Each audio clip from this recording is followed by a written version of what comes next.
EMS के दर्शकों को मेरा नमस्कार। मध्य प्रदेश का चुनाव को लेकर लोगों में बड़ी उत्सुकता बढ़ती जा रही है।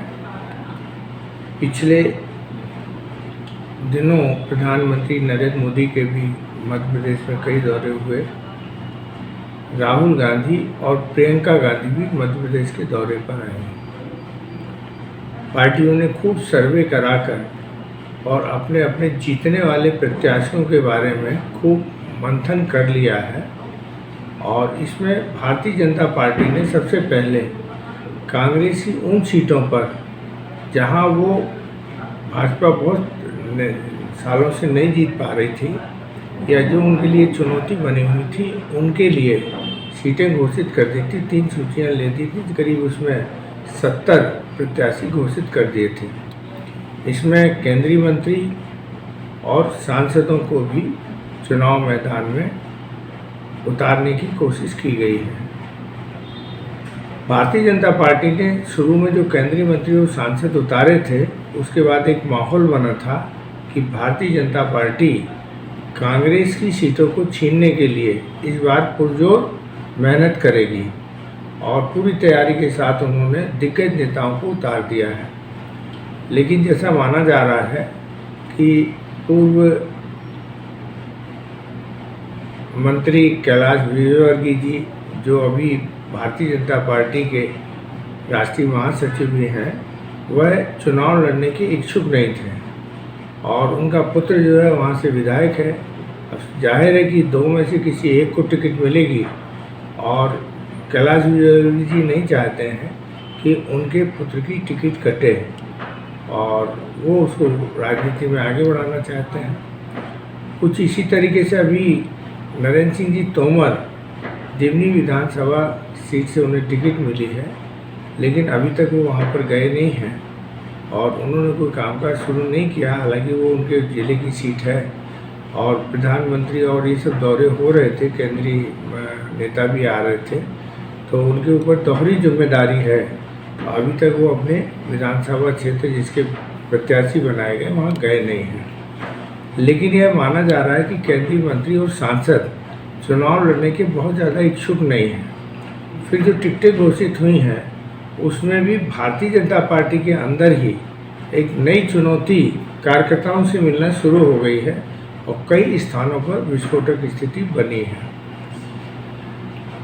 कुछ इसी तरीके की स्थिति कांग्रेस में बन सकती थी, लेकिन कांग्रेस ने अभी तक एक भी सूची घोषित नहीं की है और ना एक भी उम्मीदवार अभी तक घोषित किए हैं।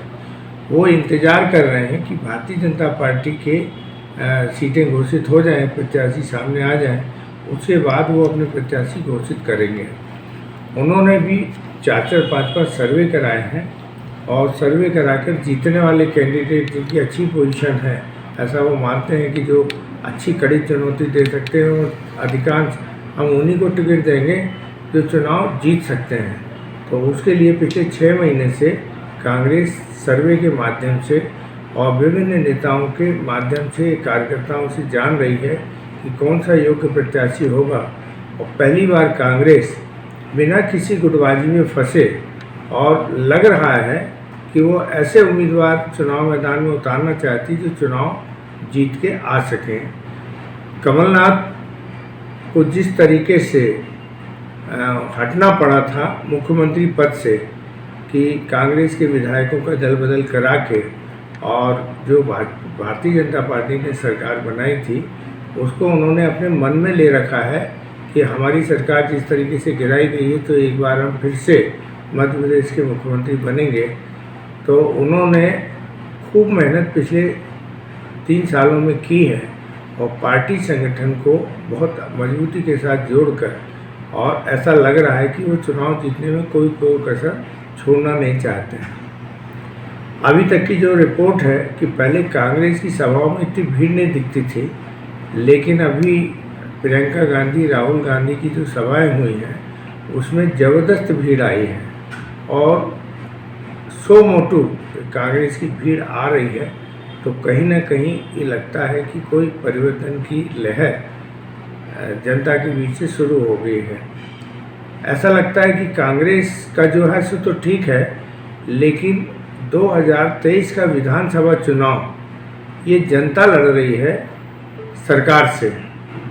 कांग्रेस मुकाबले में कहाँ तक खड़ी होती है इसके बारे में बहुत कुछ अच्छा नहीं कहा जा सकता है, लेकिन कांग्रेस इसलिए मजबूत हो रही है कि जनता इस बार बदलाव की मुद्रा में है और कहीं ना कहीं जनता के बीच से ये बात आती है कि अब सरकार बदलनी चाहिए।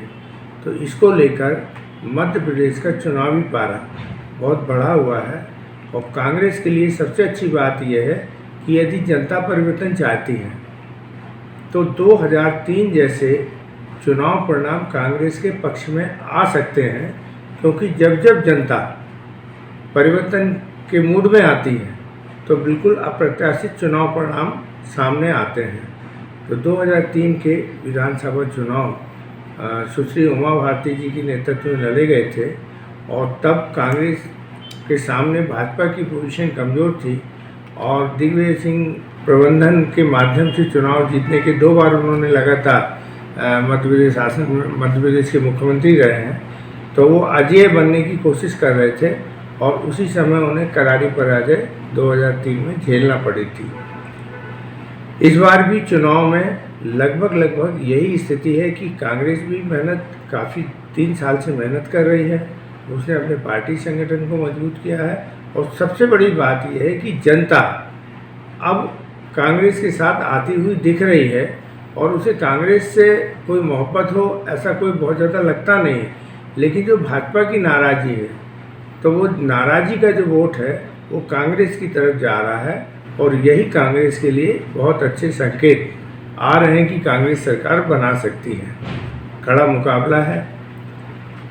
सोमवार तक चुनाव की अधिसूचना जारी हो सकती है और चुनाव की अधिसूचना जारी होने के बाद और अभी पितृपक्ष चल रहे हैं, तो पितृपक्ष तक दोनों राजनीतिक दल अपनी टिकटों को घोषित नहीं करना चाहते हैं और वो इंतज़ार कर रहे हैं कि अधिसूचना जारी हो जाए और ये पितृपक्ष ख़त्म हो जाए, उसके बाद टिकटों की मारामारी जो प्रत्याशियों की है वो शुरू हो जाएगी और चुनावी घमासान सही मायने में 15 तारीख के बाद मध्य प्रदेश में देखने को मिलेगा।